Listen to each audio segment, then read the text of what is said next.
One morning early in May, I stood before the steel safe in my bedroom, trying on the golden jeweled crown.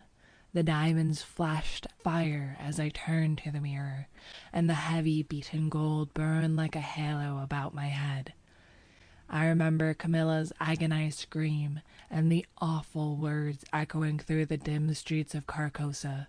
They were the last lines in the first act, and I dare not think of what followed. Dared not. Even in the spring sunshine, there in my own room, surrounded with familiar objects, reassured by the bustle from the street and the voices of the servants in the hallway outside, for those poisoned words had dropped slowly into my heart, as death sweat drops upon a bedsheet and is absorbed. Trembling, I put the diadem from my head and wiped my forehead, but I thought of Hastur and of my own rightful ambition. I remember Mr. Wilde as I had last left him, his face all torn and bloody from the claws of that devil's creature, and what he said. Ah, what he said. The alarm bell in the safe began to whir harshly, and I knew my time was up, but I would not heed it, and replacing the flashing circlet upon my head, I turned defiantly to the mirror. I stood for a long time, absorbed in the changing expression of my own eyes. The mirror reflected a face which was like my own, but whiter, and so thin that I hardly recognized it. And all the time I kept repeating between my clenched teeth, "The day has come. The day has come." While the alarm in the safe whirred and clamored, and the diamonds sparkled and flamed above my brow. I heard a door open but did not heed it. It was only when I saw two faces in the mirror. It was only when another face rose over my shoulder and two other eyes met mine. I wheeled like a flash and seized a long knife from my dressing table, and my cousin sprang back, very pale, crying, "Hildred! For God's sakes!" Then, as my hand fell, he said, "It is I, Louis. Don't you know me?" I stood silent. I could not have spoken for my life. He walked up to me and took the knife from my hand. "What is all this?" he inquired in a gentle voice. "Are you ill?" "No," I replied, but I doubt if he heard me. "Come, come, old fellow," he cried. "Take off that brass crown and toddle into the study. Are you going to a masquerade? What's all this theatrical tinsel, anyways?" I was glad he thought the crown was made of brass and paste, yet I didn't like him any the better for thinking so. I let him take it from my hand, knowing it was best to humor him.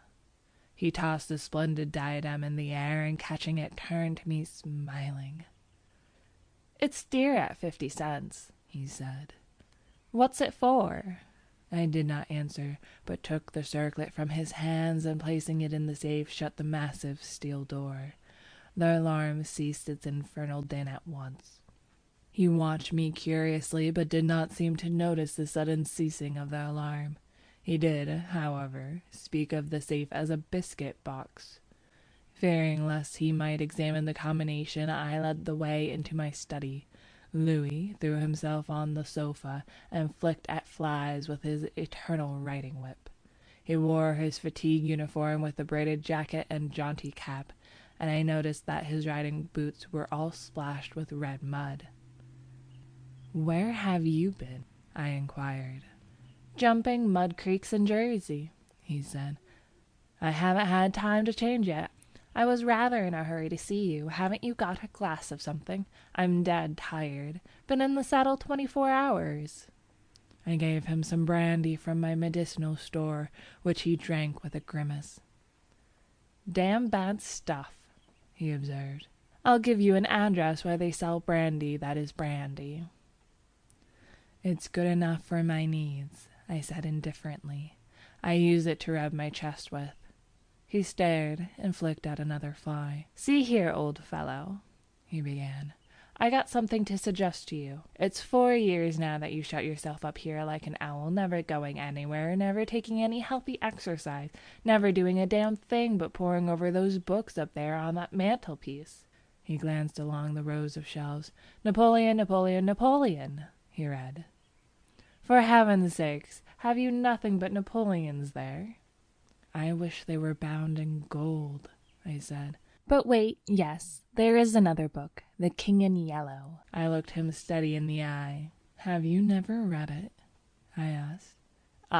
No, thank God. I don't want to be driven crazy. I saw him regret his speech as soon as he had uttered it. There is only one word which I loathe more than I do lunatic, and that word is crazy. But I controlled myself, and asked him why he thought The King in Yellow dangerous. Oh, I don't know, he said hastily. I only remember the excitement it created, then the denunciations from the pulpit and press. I believe the author shot himself after bringing forth this monstrosity, didn't he? I understand he is still alive, I answered. That's probably true, he muttered. Bullets couldn't kill a fiend like that. It is a book of great truth, I said. Yes, he replied. Of truth which send men frantic and blast their lives. I don't care if the thing is, as they say, the very supreme essence of art. It is a crime to have written it, and I, for one, shall never open its pages. Is that what you have come to tell me? I asked. No, he said. I came to tell you that I am going to be married.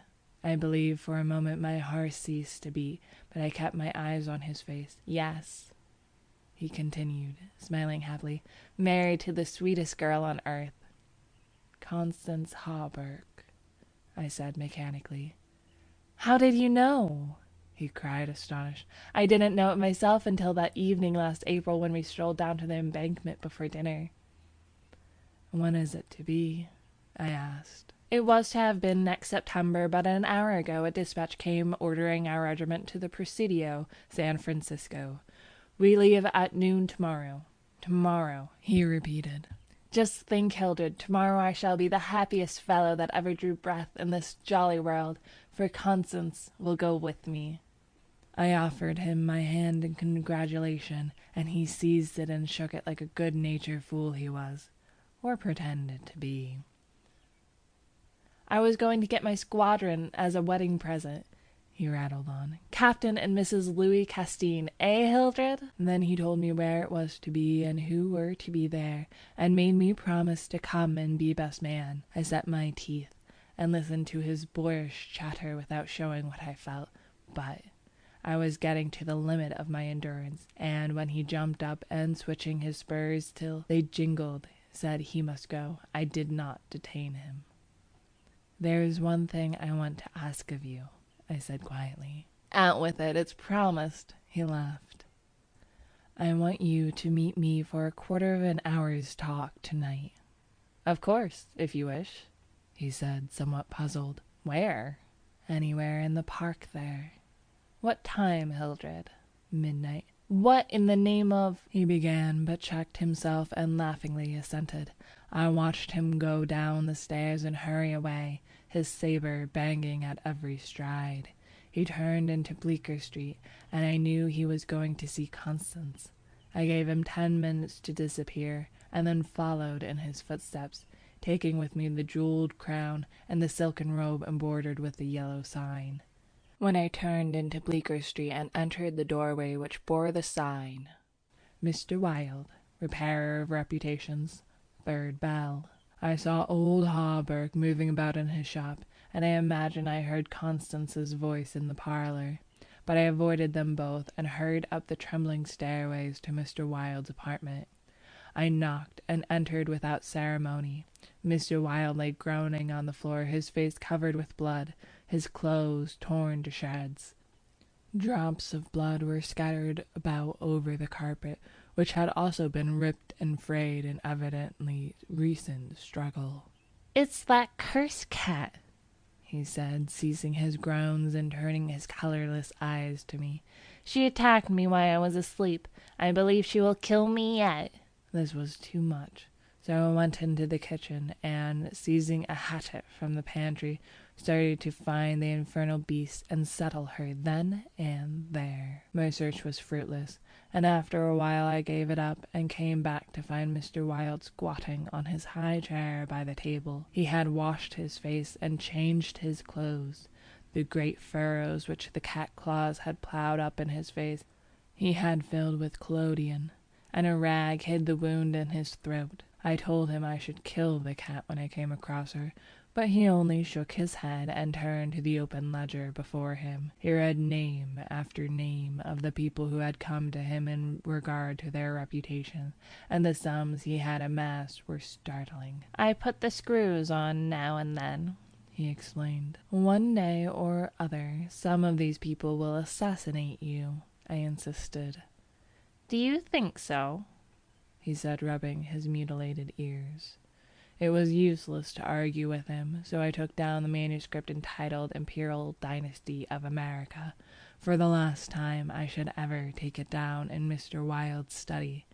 I read it through, thrilling and trembling with pleasure. When I had finished, Mr. Wilde took the manuscript and, turning to the dark passage which leads from his study to his bedchamber, called out in a loud voice, "Vance!" Then, for the first time, I noticed a man crouching there in the shadow. How I had overlooked him during my search for the cat, I cannot imagine. "Vance, come in!" cried Mr. Wilde. The figure rose and crept towards us, and I shall never forget the face that he raised to mine, as the light from the window illuminated it. "Vance, this is Mr. Castine," said Mr. Wilde. Before he had finished speaking, the man threw himself on the ground before the table, crying and gasping, "Oh God! Oh my God! Help me! Forgive me! Oh, Mr. Castine, keep that man away! You cannot mean it! You are different! Save me! I am broken down! I was in the madhouse, and now, when all was coming right, when I had forgotten the king in yellow, but I shall go mad again! I shall go mad!" His voice died into a croaking rattle, for Mr. Wilde had leapt on him, and his right hand encircled the man's throat. When Vance fell in a heap on the floor, Mr. Wilde clambered nimbly into his chair again, and rubbing his mangled ears with the stump of his hand, turned to me and asked me for the ledger. I reached it down from the shelf, and he opened it. After a moment searching among the beautifully written pages, he coughed complacently and pointed to the name Vance. "Vance," he read aloud. "Osgood Oswald Vance." At the sound of his name, the man on the floor raised his head and turned a convulsed face to Mr. Wilde. His eyes were injected with blood, his lips tumefied. "Called April 28th, continued Mr. Wilde. Occupation cashier in the Seaforth National Bank. Has served a term of forgery at Sing Sing, from whence he was transferred to the asylum for criminal insane, pardoned by the governor of New York, and discharged from the asylum January 19th, 1918. Reputation damage at Sheepshead Bay. Rumors that he lives beyond his income. Reputation to be repaired at once. Retainer $1,500. Note: has embezzled sums amounting to $30,000 since March 20, 1919. Excellent family, and secured present position through uncle's influence. Father, president of Seaforth Bank. I looked at the man on the floor. "Get up, Vance," said Mr. Wilde in a gentle voice.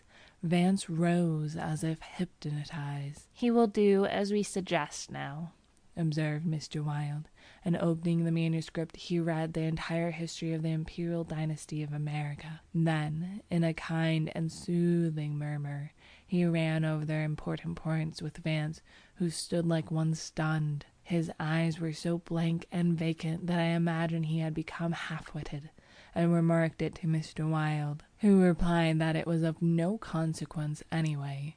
Very patiently we pointed out to Vance what his share in the affair would be, and he seemed to understand after a while. Mr. Wilde explained the manuscript, using several volumes on heraldry to substantiate the results of his researches. He mentioned the establishment of the dynasties in Carcosa, the lakes which connected Hastur, Aldebaran, and the mystery of the Hyades. He spoke of Calcilda and Camilla, and sounded the cloudy depths of Deme and the lake of Hali. The scalloped tatters of the king in yellow must hide Ytl forever, he murmured. But I do not believe Vance heard him. Then, by degrees, he led Vance along the ramifications of the imperial family, to Uat and Thal, from now Atalba and Phantom of Truth, to Aldones, and then, tossing aside his manuscript and notes, he began the wonderful story of the last king. Fascinated and thrilled, I watched him.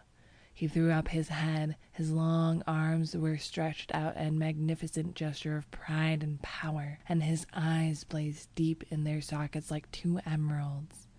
Vance listened stupefied. As for me, when at last Mr. Wilde had finished, and pointing to me, cried, "The cousin of the king!" my head swam with excitement. Controlling myself with a superhuman effort, I explained to Vance why I alone was worthy of the crown, and why my cousin must be exiled or die. I made him understand that my cousin must never marry, even after renouncing all his claims, and how that least of all he should marry the daughter of the Marquis of Avonshire, and bring England into question. I showed him a list of thousands of names which Mr. Wilde had drawn up. Every man whose name was there had received the yellow sign which no living human being dare disregard. The city, the state, the whole land were ready to rise and tremble before the pallid mask. The time had come. The people should know the son of Hastur, and the whole world bow to the black stars which hang in the sky over Carcosa. Vance leaned on the table, his head buried in his hands. Mr. Wilde drew a rough sketch on the margin of yesterday's Herald with a bit of lead pencil. It was a plan of Hawberk's rooms. He then wrote out the order and affixed the seal, and shaking like a palsied man, I signed my first writ of execution with my name, Hildred Rex. Mr. Wilde clambered to the floor, and unlocking the cabinet, took a long square box from the first shelf. This he brought to the table and opened. A new knife lay in the tissue paper inside, and I picked it up and handed it to Vance, along with the order and the plan of Hawberk's apartment. And then Mr. Wilde told Vance he could go, and he went, shambling like an outcast of the slums.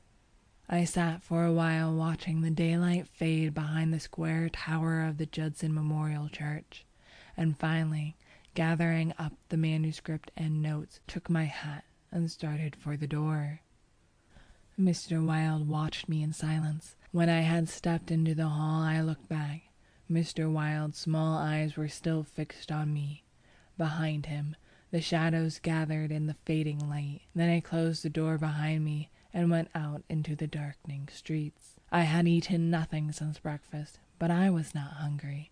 A wretched, half-starved creature who stood looking across the street at the lethal chamber noticed me and came up to tell me a tale of misery. I gave him money, I don't know why, and he went away without thanking me. An hour later, another outcast approached and whined his story.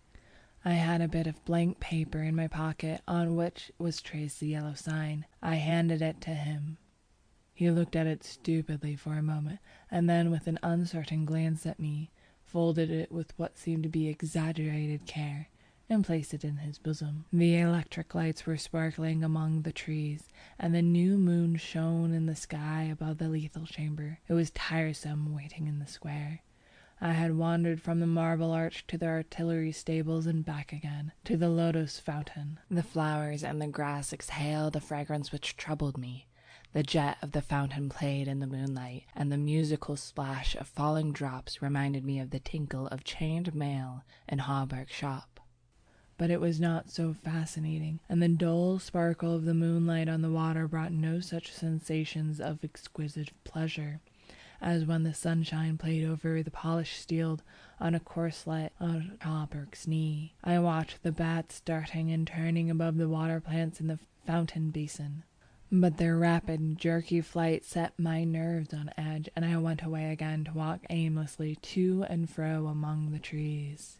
The artillery stables were dark, but in the cavalry barracks the officers' windows were brilliantly lighted, and the sally port was constantly filled with troopers in fatigue, carrying straw and harness and baskets filled with tin dishes. Twice the mounted sentry at the gate was changed while I wandered up and down the asphalt walk. I looked at my watch. It was nearly time. The lights in the barracks went out one by one. The barred gate was closed, and every minute or two an officer passed in through the side wicket, leaving a rattle of accoutrements and jingle of spurs in the night air. The square had become very silent.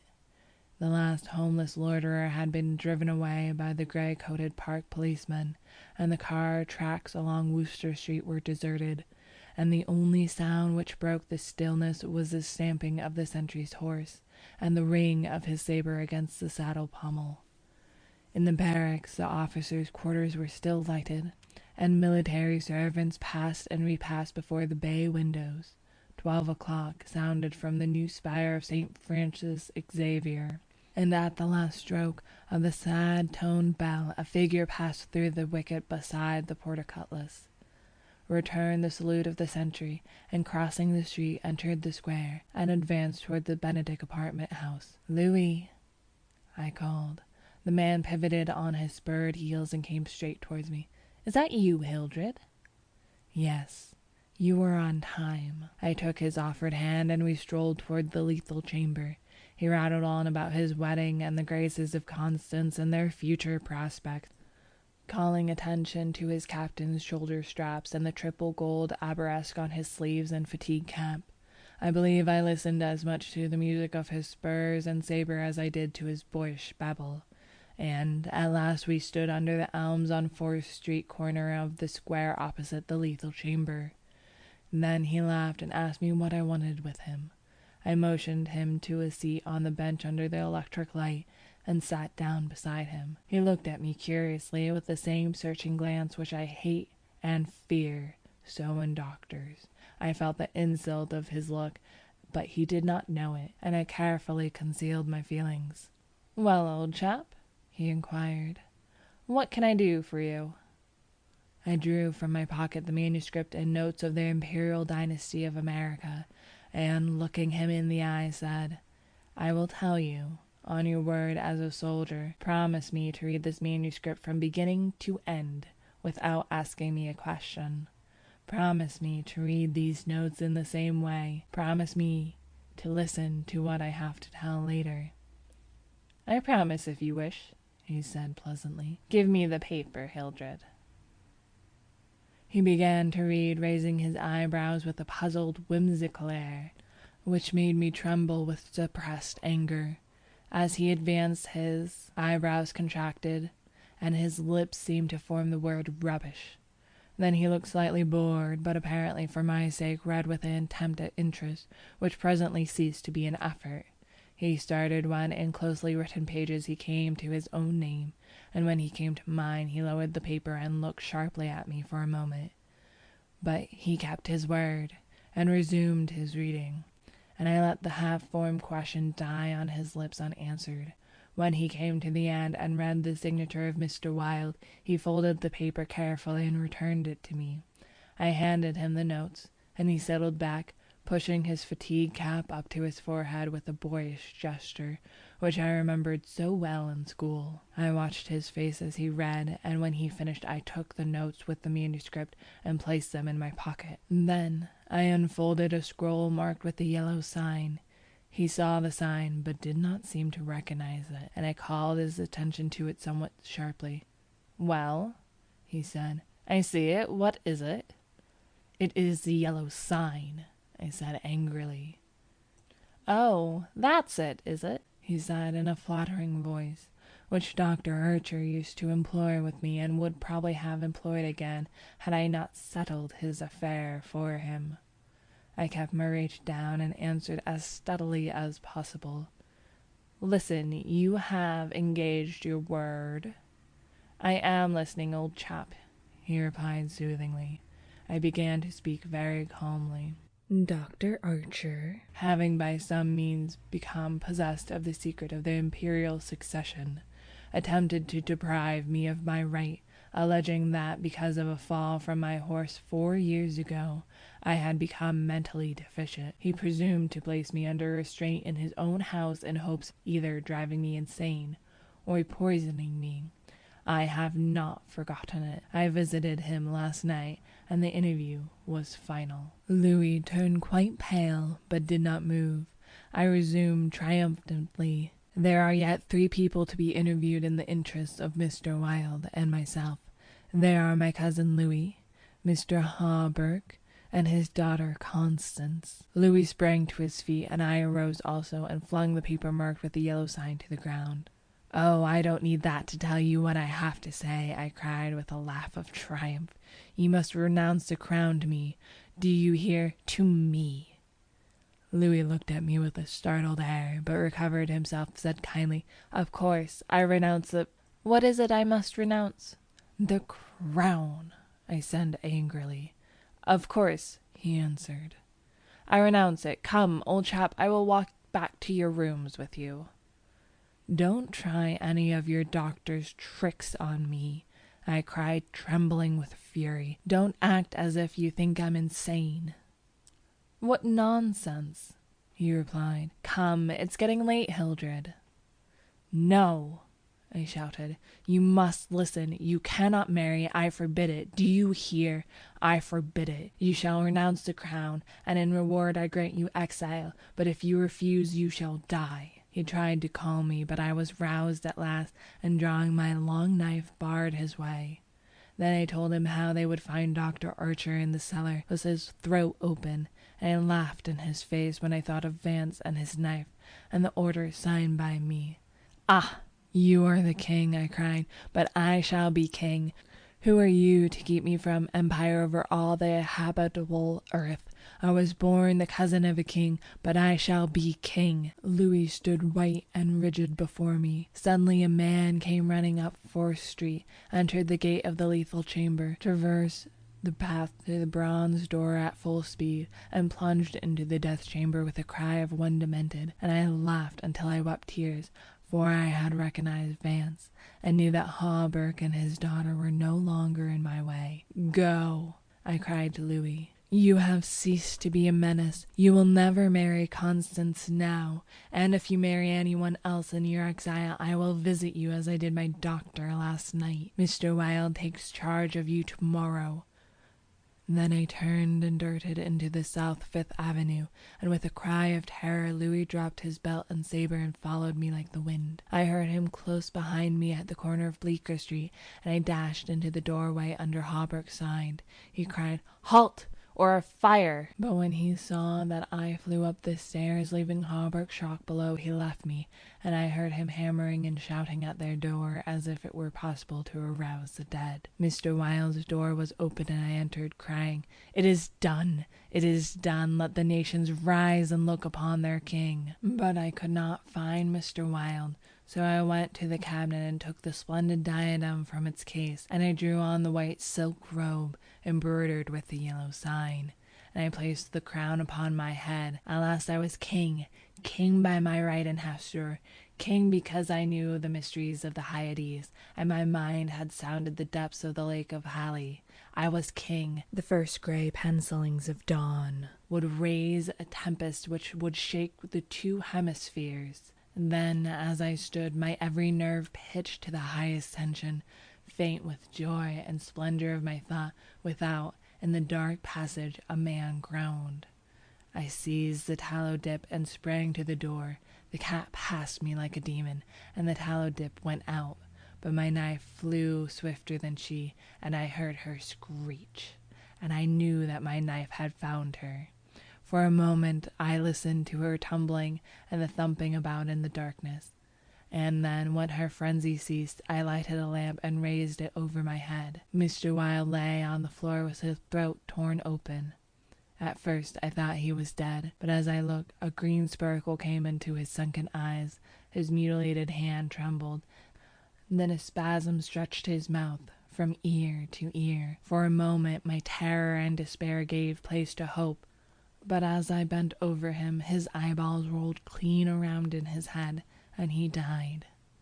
Then while I stood transfixed with rage and despair, seeing my crown, my empire, every hope, every ambition, my very life, lying prostrate there with the dead master, they came, seized me from behind, and bound me until my veins stood out like cords, and my voice failed with the paroxysms of my frenzy screams. But I still raged, bleeding and infuriated among them, and more than one policeman felt my sharp teeth.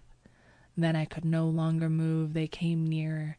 I saw old Hawberk, and behind him my cousin Louis's ghastly face, and farther away, in the corner, a woman, Constance, weeping softly. "Ah, I see it now," I shrieked. "You have seized the throne and the empire. Woe, woe to you who are crowned with the crown of the King in Yellow."